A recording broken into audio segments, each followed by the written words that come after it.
Peace and blessings, all praise to the Most High. Once again, peace and blessings and happy Sabbath. I pray that all is well. I guess I'm going to try this again for the second time here. The person said they couldn't hear me just a minute ago. Happy Sabbath. The topic, again, is it's time to man up. Our standards are so low to the point where we're not taken seriously for anything. Our standards are so low to the point where nothing truly matters. There's no room to say anything because people are doing everything. And in that, it really has to be something very far-fetched for a person to say something about what they see or what they hear. I mean, in a society, how do you get to the point where the people are so desensitized to the point where everything is happening and nobody cares? It's time to man up. Especially being from the community that I was raised in, that I'm from. We are scattered to the four corners of this earth. We are the children of Israel. We are required to keep the commandments in the faith of the Messiah. And the thing that gets me the most is there are so many of us that have truly walked away from what we knew as being godly, a follower of the word, and so on and so forth. Even though it was veiled in hypocrisy, there was a form of godliness, but not now.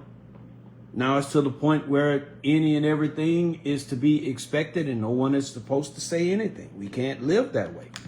Let's be mindful of the sister that anointed the Christ's head with oil. The Messiah said, wherever his gospel come out, a remembrance or memorial of that sister anointing his head and preparing for his burial must also come out. And so I'm going to go ahead and get started. The topic again is it's time to man up. And I'm going to start at the Book of Wisdom of Solomon, chapter 1 and verse 6. Book of Wisdom of Solomon, chapter 1 and verse 6 says, "For wisdom is a loving spirit, and will not acquit a blasphemer of his words, and will not free you from your words." Wisdom will not free you from, unless you're going to repent.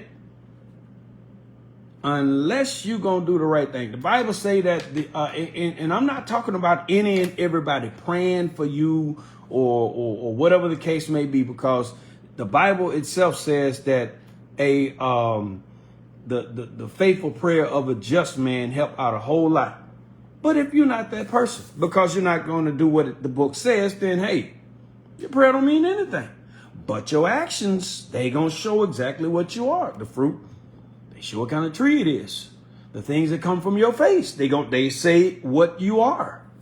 And so many of us will believe that we can live, do it, and breathe it exactly how we please, but it can't work that way. I'm reading on here. It says, "For wisdom is a loving spirit and will not acquit a blasphemer of his words. For God is a witness of his reins and a true beholder of his heart and a hearer of his tongue." Most High is listening to everything you say. Might not be paying attention to it because, hey, there's no reason to. Your prayers have not been brought before him. There's a way all of these things have to be done. And if I'm going to be out of order, how can I expect for the Lord to hear my prayer and to help me out throughout my endeavors when I won't submit to his will? Verse 7 says, "For the Spirit of the Lord filleth the world, and that which containeth all things hath knowledge of the voice. Therefore, he that speaketh unrighteous things cannot be hid." He that speaketh unrighteous things cannot be hid. Wait one, please. Okay, I apologize. And it says again in the Book of Wisdom of Solomon, chapter 1 and verse 8, it says, "Therefore, he that speaketh unrighteous things cannot be hid." Again, You don't think that God is going to hear the things that you're saying? The scripture does say, let the words of my mouth and the meditation of my heart be acceptable in thy sight. So if your words are not acceptable in his sight, they may be acceptable in man's sight, but that has nothing to do with the Most High God of Abraham. Reading on. And, I can share something that sounds very, very spiritual. And I could say something that sounds very spiritual and very meaningful. But if I'm not operating in the Spirit of the Lord, that means absolutely nothing. Because verse 8 again says, therefore he that speaketh unrighteous things cannot be hid, neither shall vengeance, when it punisheth, pass by him. We just read in verse 6 where it says, and will not acquit a blasphemer of his words. You will just be let go free. Don't work like that. We on trial every day. The thing is, how are you going to fare out when the trial is over? Are you going to perjure yourself? Are you going to lie on the witness stand? Are you going to get up and tell the truth? Are you going to get up and do and say the right things that the Lord can be well pleased with the things that you're doing? What's going to happen? It's time to man up. Reading on. It says in verse 7 again, for the Spirit of the Lord filleth the world, and that which containeth all things hath knowledge of the voice. Therefore, and because of that, therefore, he that speaketh unrighteous things cannot be hid. Neither shall vengeance, when it punish, pass by him. For inquisition, there's going to be an examination made, shall be made into the counsels of the ungodly. And the sound of his words shall come unto the Lord for the manifestation of his wicked deeds. That's why, again, let the words of your mouth and the meditation of your heart be acceptable in his sight. You may think that the words that are coming from your mouth are acceptable. You may think that the things that you're doing, because they don't seem to be hurting anybody, they don't seem nor appear to be hurting anyone, might be acceptable. The question is, are the things that you're doing going against what the books say? Oh, it sounds harmless. Oh, nobody's worshiping their mama. It's just a day that we reverence our mother, and it's called Mother's Day. Why didn't you reverence your mama 2 weeks ago? Why did you have to wait till the whole world gets together and say, well, today is the day we're going to reverence our mother. It's Mother's Day. Why did you have to wait for that? Your logic and God's logic are not the same thing. My logic and God's logic, if it's not according to the Bible, are not and cannot be the same thing. Christ said, I'm just like my Father. You see him, you see me. We got the same mentality. We think the same things. We move and operate the same way. So it is what it is. Because I'm not here to do my own part. I'm here to do his part. And so in reading in Wisdom of Solomon chapter 1 and verse 9 again, it says, for inquisition shall be made into the counsels of the ungodly. There's going to be an examination. When these people are plotting against our nation, while we out partying and having a good time, they trying to figure ways to do us in. The Most High is listening to all of that. The thing is, the protection won't be there if we're not doing what the Bible say we're required to do. If we doing our own will, he's going to be the one sending the people against us. If you don't believe me, go back and read the history. Go back and read the scriptures for yourself. You'll see, I'll see, we'll see. Anytime those heathen came against us is because we were doing something we had no business doing. The Lord said to himself, I use them people against you to kill you. I use them people against you to the point where you'll have to eat your own kids. And everything that I'm saying, we can read about it, but we still don't want to take on the acceptance that comes with being the most important people in the world. How is it that you're so concerned about being equal to everybody else when the God of Abraham said that you're above everybody else? He made and loved you above everybody else. To him, everybody else is nothing. Accept it. Live in it. Be about the word. Do as you and I are required. That's what we have to do. Reading on. It says, and the sound of his words shall come unto the Lord for the manifestation of his wicked deeds. For the ear of jealousy heareth all things, and the noise of murmurings will not be hid. Speak against sitting around, relaxing, not buying, not selling, not cooking, and not doing your pleasures on the Sabbath. Speak against it. Say how it makes you sick. Talk about how, the Lord is my Sabbath. Jesus is my rest. Okay, so with Jesus is your rest, when you sitting down taking that 24 to not do nothing? To thank him and to recharge the batteries, because the book says you got 6 days to do all that other stuff. Oh, I got it. So the loophole is Saturday, and I always say this, Saturday, because you are a hairdresser, you're a barber, or whatever the case may be. You cut grass on the weekend, even though you have a full-time job. That's your money ball day, because a lot of people don't want you to come by the house and cut the grass on Sunday. So now here comes an excuse to allow you to be able to do it on the Sabbath. If I'm lying, I'm dying. There are people that know and understand supposedly that we're the Israelites and had businesses and use the excuse that Saturday is their money day. The Sabbath is the day they make a lot of money, and have used that excuse and have went and broke the commandments chasing after money. You think the Lord don't hear that? Of course he does. You think this scripture doesn't go directly in opposition to what they say and what they do? Of course it does. But they have counseled among themselves and decided, you know what? I'm going to do it anyway. I have my excuse. Some people listening to my excuse and accepting it. Some others aren't. Oh, well, it is what it is. I'll deal with that when I get to. Okay, you're absolutely correct. Reading on. Verse 11. It says, therefore beware of murmuring, which is unprofitable. Therefore beware of murmuring, which is unprofitable, and refrain your tongue from backbiting. For there is no word so secret that shall go for naught. And the mouth that belieth slayeth the soul. And the mouth that speaks against the Bible is going to get itself killed. And the mouth that does not believe is going to get the soul killed. And the mouth that does not deny wickedness is going to get that soul killed.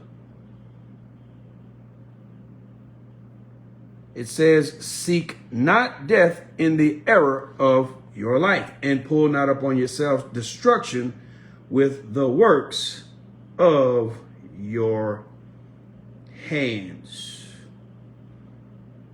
Don't bring your own death because of the lust that's inside of you or the appetite for sin that lies within you. Don't bring about your own death because of that. A lot of us will, because a lot of us want to do our own thing. When it's time, sister, when it's time to shut up, shut up. Brother, you know when it's time to shut up at them folks' job. So it's other times that you have to know when to shut up also. Just because you get in your feelings, it doesn't matter. He's going to fight. He'll be the one doing the fighting. When the boxing match shows up, you won't even be there. He'll be the one in the ring. He'll be the one knocking out your opposition. All you got to do is peace, be still. That's hard, though. That's hard for a prideful person, because the prideful person will always have something to give back. And so many of us don't understand why God says pride was not made for man, because God hates it. Too many of us have pride in the wrong thing. I'm going to the book of Philippians chapter 3 and verse 8. Excuse me.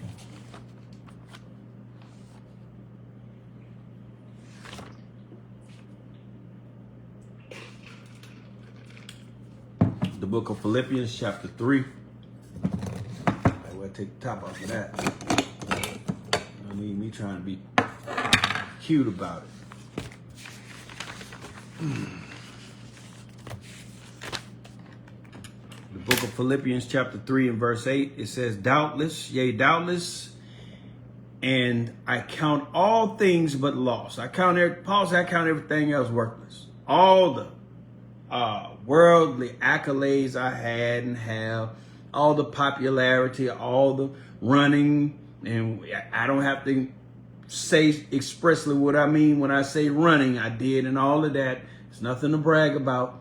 It's nothing to sit there and embellish on all of that, and all the great times I had in whatever it was I was doing outside of this.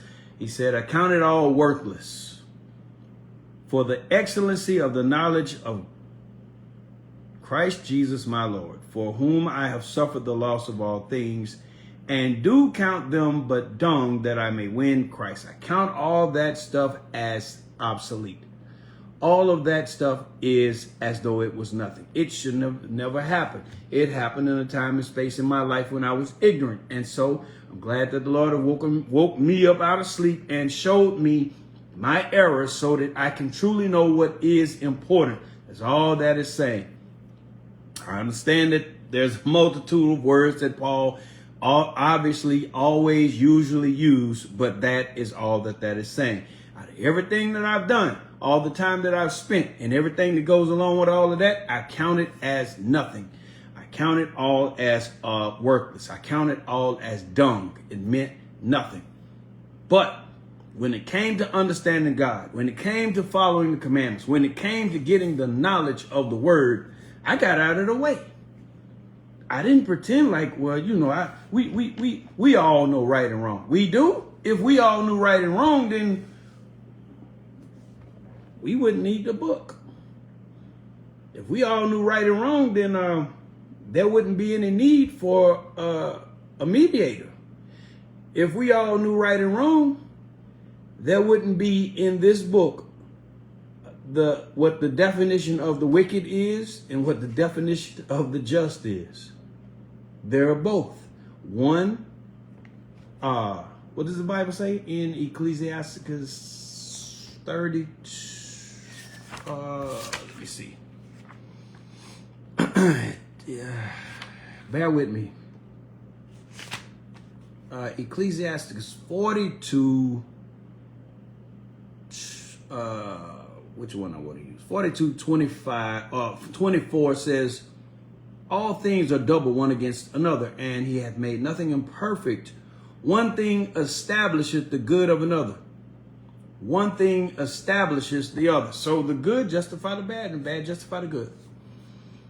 So if we knew right and wrong, we wouldn't need this. But since this book was made for murderers and manslayers and sorcerers and this and that and so forth and so on, so that they can see their error and ask for forgiveness and walk away from that foolishness and not deal with it anymore, we need it.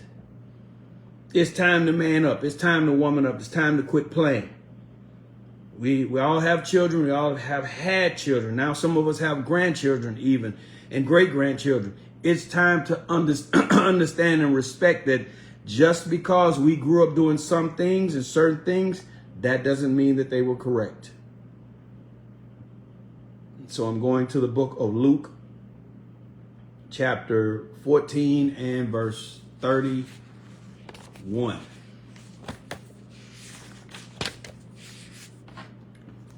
The book of Luke, chapter 13 and verse 14 and 31.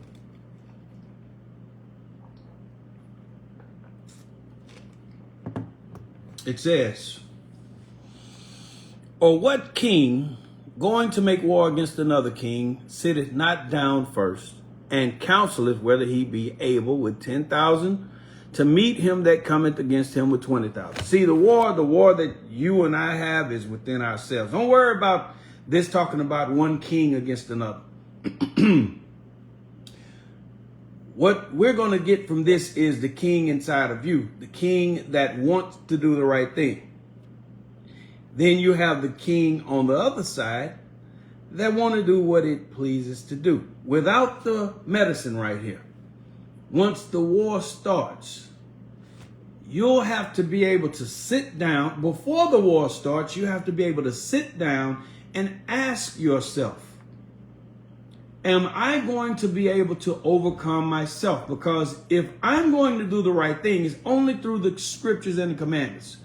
This person over here that wants to do as it pleases, it only has so much power. There's limitless power over here. See, this is where you have the 10,000 over here with I'm going to do what I want to do. And the 20,000 over there with you going to do what I say and then you're going to be successful.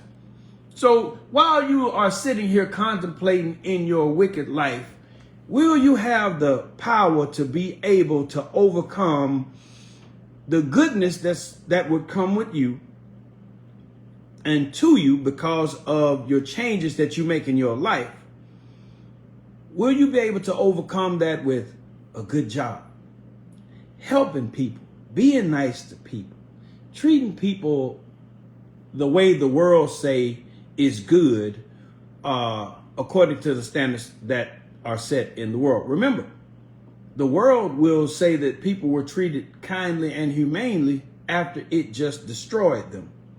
So while you're in your flesh thinking to yourself, do I have enough power to overcome what could happen possibly if I changed? And I won't be so much worried about what's going to happen after this life because, hey, it might not be anything beyond this anyway. I just may be wasting away in a grave like everybody else. And so I can just go ahead and live my life and be successful the way that I feel and forget about all that other stuff. That's the king of wickedness in your head, trying to persuade you that righteousness and goodness are not necessary. But then on the other hand, but wait a minute, what if possibly I do die and there is a judgment? And all of these things that I had to do to walk the straight and narrow path to get me beyond the point where I am right now. I may not have a ton of money. I may not be liked by everybody. I may not be popular in the eyes of everybody, but I'll be maintained by He whom can protect me from everything. So what am I going to do? See, you got this king that's sitting down contemplating a war. You need to sit down and contemplate a spiritual war within yourself, a spiritual war without that's going to be dealing with other people that you're going to come in contact with. Don't worry about what the passage is saying verbatim. Take this literally and ask yourself, will I have enough steam to press on and to push up this hill even though everybody else is going to be against me? And I can't worry about that because the book says that it's going to happen. The book says when people are plotting against me, I will be protected. But it also says if I'm not going to do the right thing, then the people that are plotting against me will be able to have their way with me. I'm going to read on Luke 14 and verse 31 again. It says, or what king going to make war against another sitteth not down first and consulteth whether he be able with 10,000 to meet him that cometh against him with 20,000? Or else, while the other is yet a great way off, he sendeth an ambassage and desire conditions of peace. There will be no conditions of peace inside of you if you understand that you got to change and you don't. Because as soon as something happens, you automatically going to know. You automatically going to think about it. You automatically going to reflect. I know why this happened. And it's my fault. Too many of us don't want to just say, I know why this is happening. And it's my fault. We want to turn around and toss it off on something else. Make it be about something. Make it be about somebody else or whatever the case may be, instead of just saying and acknowledging, this is my fault. I did this. I got to own this because it's on me. So likewise, whosoever he be of you that forsaketh not all that he hath, he cannot be my disciple. Excuse me. We just read where Paul said, out of all the status I had, out of all the fame I had, out of all the acknowledgement that I had from the people in the world, I count that as nothing, because it wasn't anything to be concerned about, because it meant nothing. Because when the rubber met the road, it was all a waste of time. So here, the Messiah say, if all the stuff that you wasted your time with, you can't let that go, you can't, and you won't be his disciple. Regardless of what you say, regardless of how you feel, regardless of what you think. But too many of us believe that we will run our own race as we please. I'm going to the book of Matthew, chapter 14 and verse 33. I'll let the book confirm itself. Matthew 14:33. It says, let me make sure I wrote that right.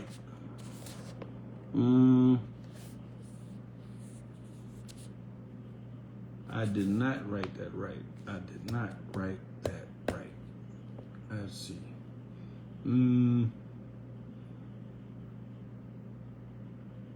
Let me see. Bear with me.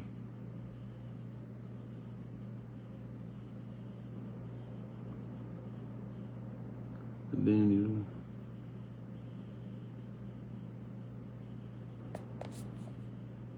let me read verse 34. It says, and when they were gone over, they came into the land of the Gennesaret. And when the men of that place had knowledge of him, they sent out into all that country round about, and brought unto him all that were diseased. Oh, now I see why I got that. And besought him that they might only touch the hem of his garment, and as many as touched were made perfectly whole. The faith. Paul had, now I see why I went there.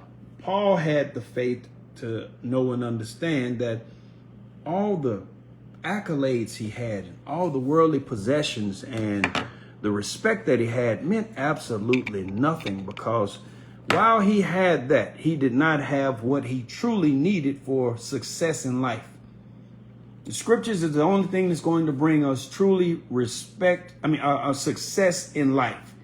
Everything else is going to be an afterthought. There'll be situations where you feel that you have done something so wonderful and so magnificent, but you will not be fulfilled. You've reached the top of your career and you're still looking for something else. You have reached the pinnacle of your ability in whatever, and you're still not fulfilled.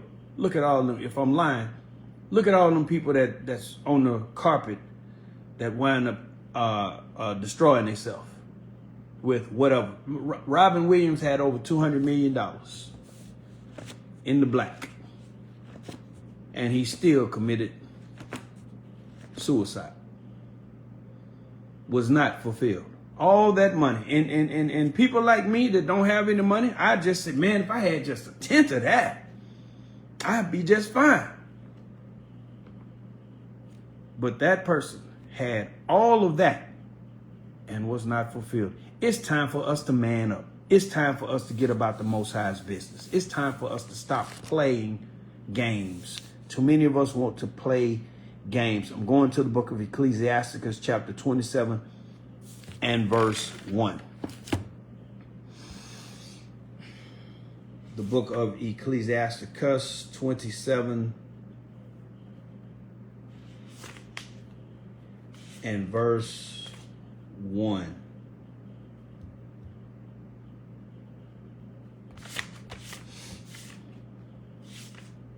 It says, many have sinned for a small matter.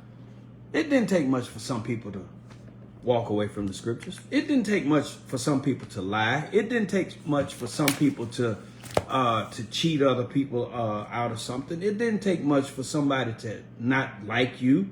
It didn't take much. And he that seeketh for abundance will turn his eyes away. And anybody that's looking to gain the advantage will turn their eyes away. When it comes down to judgment, they will render the wrong judgment. Now, you look at the world we live in. You got these people on camera. You got these people with documents and all of this stuff that's done wrong. They'll get out in front of the cameras with their mouthpiece and say, I have done no wrong. And will look at you with a straight face after they have went and stole hundreds of millions of dollars or whatever the case may be. I have done no wrong. And will say that to the day that their casket drops. This just said, if they want something, it don't matter what they'll do to get it. It don't matter how many people they'll mess over. It doesn't matter how much some of them will inherently know that what they're doing wrong, but the ends justify the means. Verse 2, it says, as a nail sticketh fast between the joinings of the stones, so doth sin stick close between buying and selling. Unless a man hold himself diligently in the fear of the Lord, his house shall soon be overthrown. Unless a man stay focused on the word, unless a man's only focus is, and a woman, this is just written in masculine form, unless a man or a woman stays diligently in the word, their house shall be overthrown. Reading on. Verse 4, it says, as when one sifteth with the sieve, the refuse remaineth, so the filth of a man in his talk. So he can sound real good. That person can look real good. But it don't take long. It won't take long at all. You'll see it. You'll hear it. You'll know. His actions will show it. Her actions will show it. He's standing there saying all the right things. And it sounds oh so good to your foolish ears. And the only thing he's thinking about is trying to figure out how he's going to get the drop on you so you take your clothes off. That's it. Because they don't care nothing about you. This game has been played many times over. It's just your turn to play it with him. And so many other things. And there will be subtle red flags that people will hear. But because everything else is sounding so good, it won't matter. And some will even want to because they got the devil on them too. A wicked woman is given as a portion to a wicked man. Verse 5, we're at Ecclesiastes 27:5. It says, the furnace proveth the potter's vessels. So the trial of man is in his reasoning. The furnace proveth the potter's vessels. So the trial of man is in his reasoning. It's in your logic. The things that you go through, how you respond to the things that you go through. That's what's in your logic. Because if it's in your logic to pop off, if it's in your logic to lie, if it's in your logic to give yourself the advantage other than just being honest and truthful about it and regarding your integrity, then it is what it is. It was your turn to be shown what is truly inside of you. We all have had situations where there was a crossroad and the question was, what am I going to do right now? Am I going to do what I know is right? Or am I just going to allow this to take its course and maybe it will just sift out the right way? What integral portion did you have in that, brother or sister? Did you have the integrity to do the right thing? Or did you just throw your hands up in the air? And just like this says, And he that seeketh for abundance will turn his eyes away. Did you turn your eyes away? When it was time to do the right thing, when it was time to say the right thing, when it was time to point something out, even though it was not the popular thing to do, did you do it? It's time to man up. I'm going now to the book of 1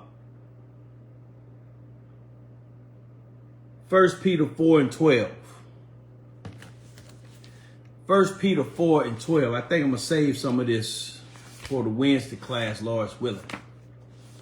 1 Peter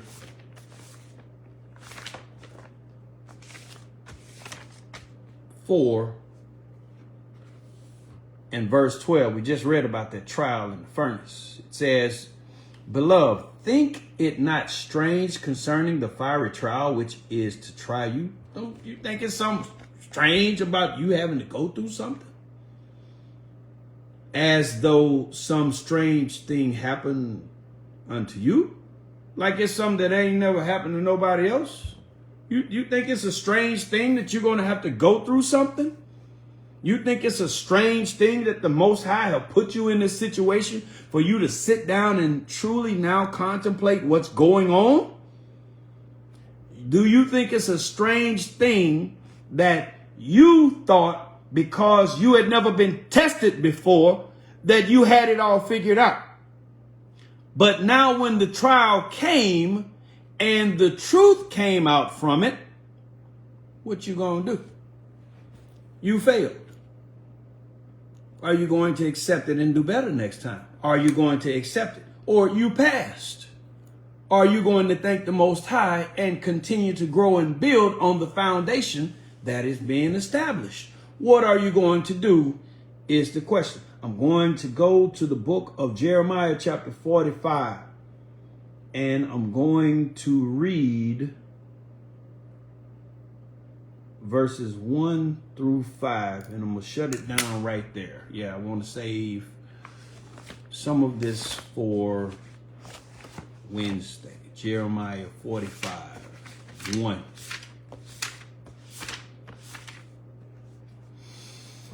Again, happy Sabbath.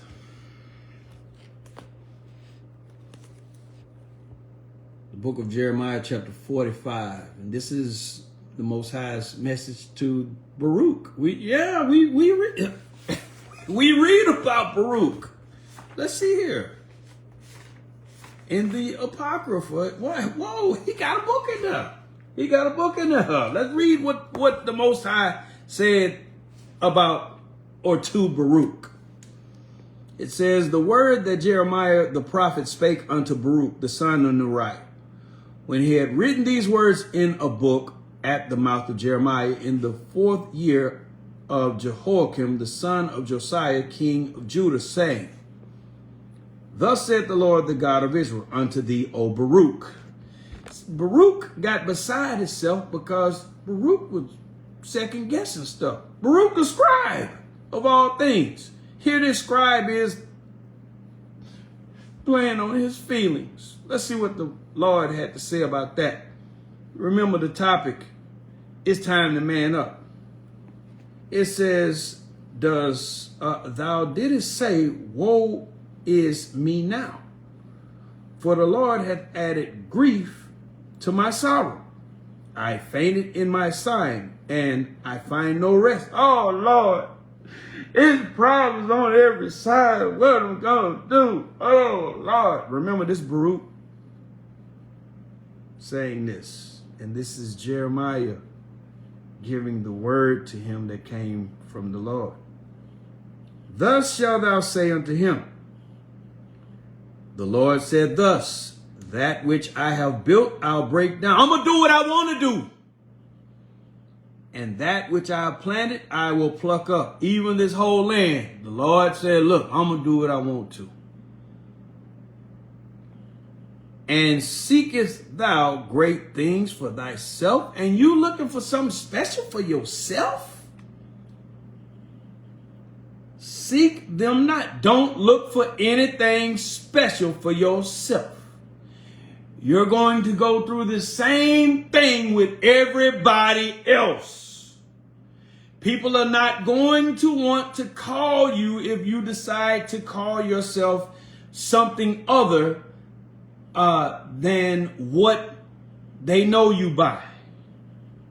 People are not, some of them are not going to say after you have shown that you truly have changed and don't live like you used to live with them anymore.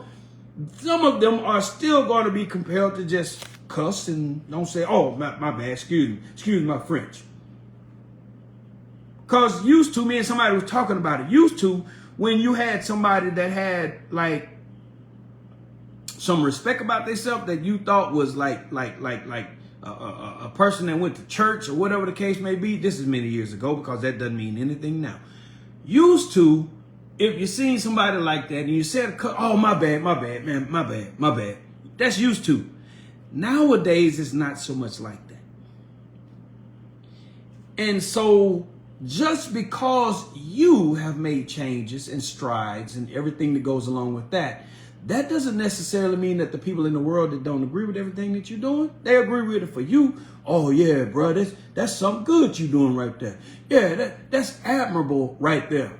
For you, that's the part they ain't throwing at you. For you, some of them. But it says here, I will bring evil upon all flesh. I'm going to do what I want to do to everybody.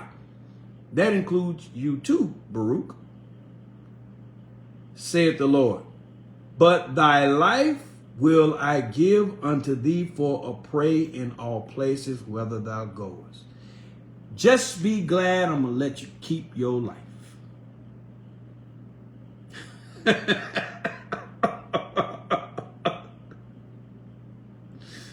I'm going to do what I want to. Just be glad I'm going to let you keep your life. See, this is not the God that the Christianity church preach about. They don't talk about him. They talk about, this big teddy bear and it's all love and all. That's all they talk about. This gets down to the brass tacks right here to let you know who you're dealing with. To let you know, even though you're in America and you looking at what's going on with these Mexicans and all of them people, hey, you do what I got for you to do there. You ain't got to worry about that. You are there to change. You are there to repent and come back to me. I'm doing all this so that I can get your attention. Because all of them people, I guarantee you that's talking to black and brown, the brown, all them fat-tongued people. I guarantee you, if you look at their birth certificates, and if you look at their driver's licenses, it's gonna be a W on there. They ain't saying it. They dark as me. They ain't saying it black. Majority of them. Oh, no, me no negro. No, they don't want to be you. They don't want to be considered you. They want to be considered separate from you. When somebody in their group do something good, they claiming where they come from, right? They not clumping themselves in with us. And I don't have a problem with it. Do that. I know what my purpose is. I know what I'm here to do. I know what I'm here for. I know why I'm here. And I'm here to now help my people see and understand what our plight is. You let them fight their wars. Let them fight their own problem. They got a country somewhere that they can go back to or whatever the case may be. They know where they come from. You don't know. You don't have any understanding. You can't say. So you can claim Africa all you want. We're from in Africa. Where you from in Africa? When them people came across or whatever happened, who was you in?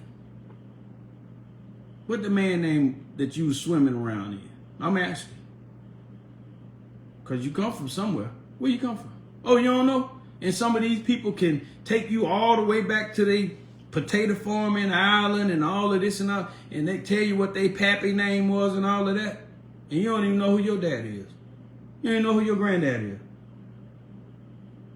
That was great Uncle Bob and great Aunt Sue and all. They can do all of that. You can't. This book says you won't be able to. This book says that ain't for you because you had to lose your heritage. You had to lose your way of living. You had to lose I'll go this far, and it's nothing more than a set of beliefs. You had to lose your religion. Because that's all a religion is a set of beliefs. You had to lose that so that you can gain understanding where you are a captive of who you are and come back to me. It's all written in the book that it's going to happen like that. And so I believe I don't ran on enough. Let's go ahead and shut this out. Lord's willing, we'll pick up back up on this in the Wednesday class. Lord's willing. Happy Sabbath and peace.